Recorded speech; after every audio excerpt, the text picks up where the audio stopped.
Bonjour à tous, dans cette nouvelle vidéo nous allons étudier le sommateur non inverseur donc réalisé à l'aide d'un amplificateur opérationnel.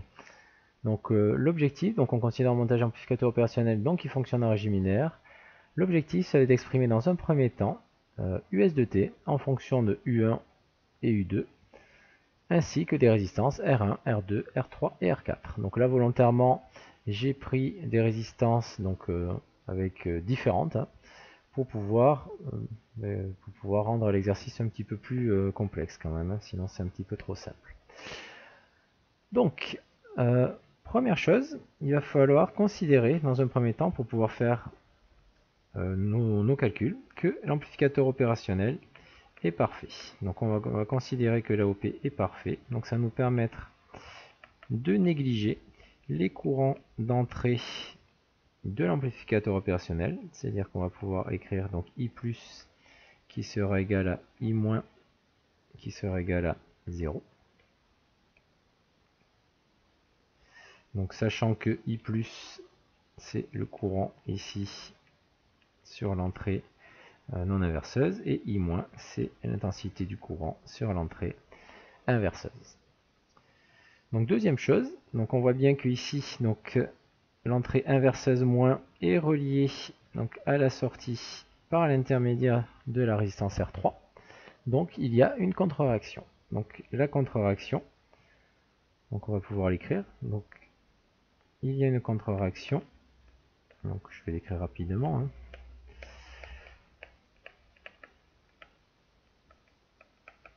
Donc cela signifie que l'AOP peut être considérée comme fonctionnant en régime linéaire.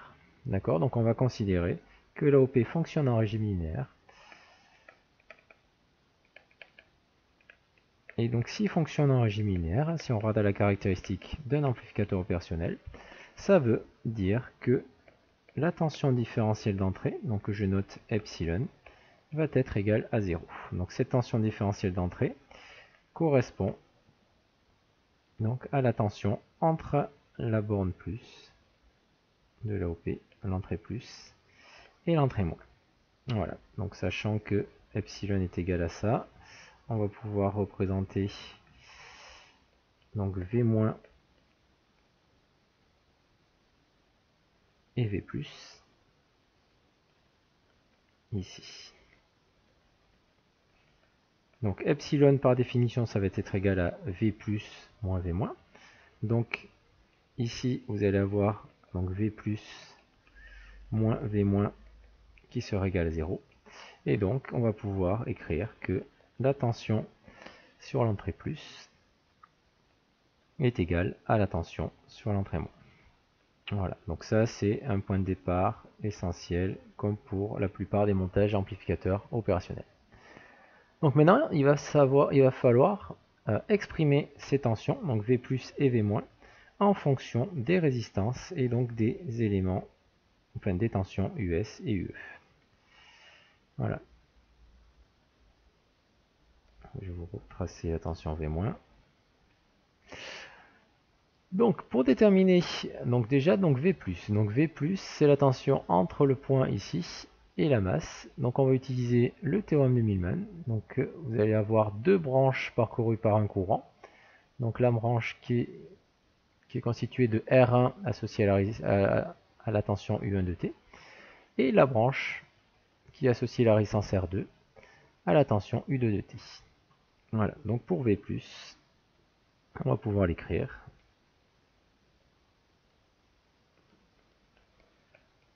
Donc deux termes dans le théorème de Millman puisqu'il y a deux branches. Donc tension de la première branche, donc U1 sur résistance de la première branche, R1, plus tension de la deuxième branche U2 sur la résistance de la deuxième branche, R2, le tout divisé par donc 1 sur R1 plus 1 sur R2. Voilà, donc ça, on l'a déjà vu plusieurs fois, ça correspond au théorème de Millman.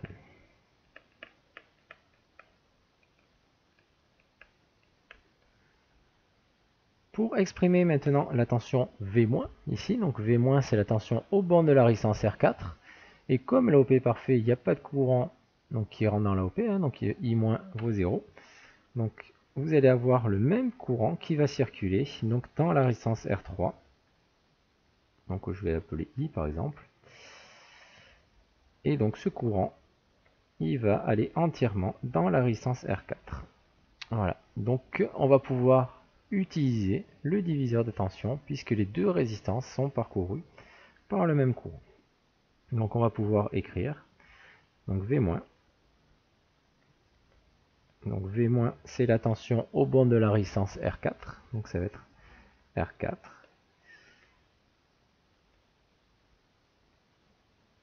Donc divisé par donc, R3 plus R4. Fois la tension US de T, qui est la tension aux bornes de l'ensemble des deux résistances R3 et R4. Donc ça fait fois US. Voilà, donc on a pu exprimer donc, ici V plus et V-. V plus à l'aide du théorème de Millman, V- à l'aide de la formule du diviseur de tension.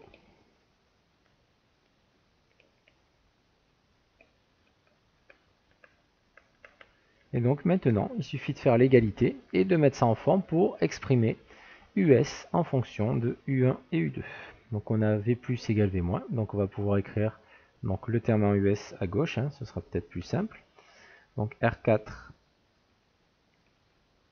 divisé par R4 plus R3 fois US, qui sera égal donc à donc, U1 sur R1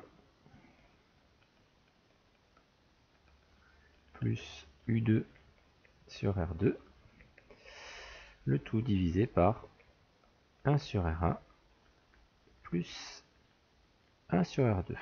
Voilà, donc là on a quand même quelque chose qui n'est pas forcément si simple que ça à travailler. Donc on va essayer d'éviter d'avoir des quotients au numérateur et des quotients au dénominateur. Donc sur le terme de droite, on va essayer de supprimer ce R1 et ce R2 au dénominateur. Donc pour supprimer R1 et R2 au niveau de ce dénominateur, on va multiplier en haut et en bas, donc par R1 pour supprimer R1, mais également par R2 pour supprimer R2. Donc je vais multiplier en haut et en bas par R1 fois R2.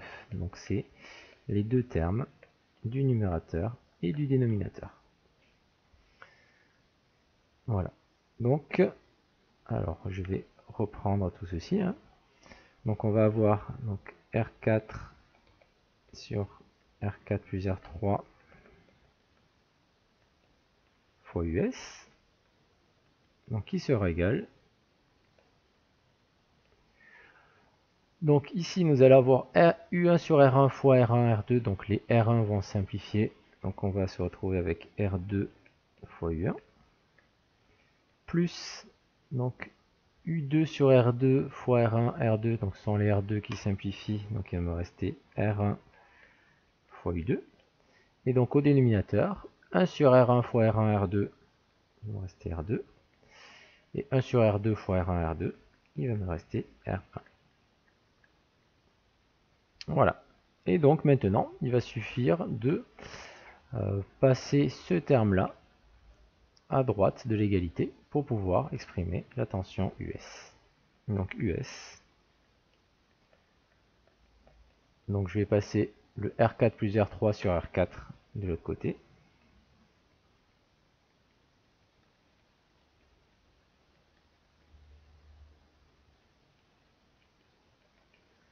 Et donc le tout, facteur de R2 fois U1 plus R1 fois U2, le tout divisé par R1, donc plus R2. Voilà, donc là j'ai mon équation, hein, donc il suffit juste de la mettre en forme. Hein, donc dans ce qu'on vous demande, on vous demande d'exprimer US en fonction de U1, donc un terme en fonction facteur de U1 plus un autre terme facteur de U2, et le tout divisé par un troisième terme. Voilà, donc je vais juste développer un petit peu, je vais relier les deux formules. Donc je vais faire R4 plus R3 fois R2, le tout fois U1, et après R4 plus R3 fois R1, le tout fois U2. D'accord? Donc il ne faut pas oublier que ici, c'est comme si on avait des parenthèses. Hein, d'accord? Et également ici. Donc il ne faut pas se tromper dans le développement. Donc on va pouvoir écrire donc US donc je vais l'écrire ici, US qui va être égal, donc on va avoir R2 facteur de R3 plus R4 fois U1.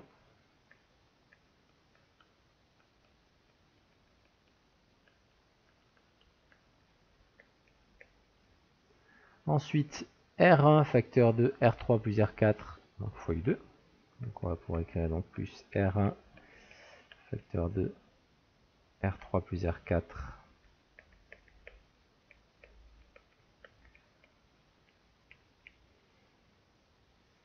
et donc le tout divisé par R4 facteur de R1 plus R2. Donc on va avoir R4 facteur de R1 plus R2. Donc bien évidemment, si les résistances avaient été égales, ou au moins deux résistances égales, on aurait eu quelque chose d'un petit peu plus simple. Donc là, je cherche un petit peu la difficulté, comme ça, ce sera plus simple si on rend les choses plus simples. Voilà, donc ce résultat, je vais pouvoir l'entourer. Donc c'est l'expression de US dans le cas général, en fonction de U1, U2 et des résistances R1, R2, R3, R4. Et donc je vais pouvoir ici donc répondre au niveau du logiciel. Donc je lance, donc ici on va avoir R2 facteur de R3 plus R4. Ensuite R1 facteur de R3 plus R4. Voilà, facteur de U2. Et au dénominateur on a R4 facteur de R1 plus R2. Voilà. Et donc on vous demande de déterminer les valeurs des résistances R2, R3, R4 qui permettent de réaliser un sommateur non inverseur. Donc un sommateur non inverseur. Donc un sommateur non inverseur, on va pouvoir écrire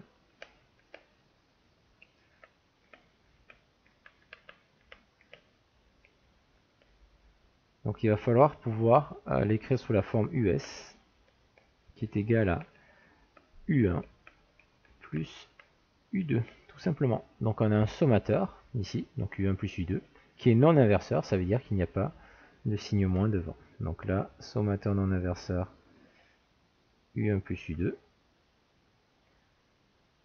Donc là c'est comme si on avait un plus devant. Donc l'aspect sommateur, c'est votre U1 plus U2. Et l'aspect non inverseur, c'est parce qu'il y a un signe plus devant. Voilà. Et donc pour obtenir ce sommateur non inverseur, il suffit finalement que toutes les résistances soient égales. Vous voyez, donc si on prend R2 égale R3 égale R4, donc là on va avoir R2 facteur de, si on l'appelle R, donc ça va faire R facteur de 2R. Ici on va avoir R facteur de 2R, et au dénominateur R facteur de 2R. Il y a tout qui va simplifier.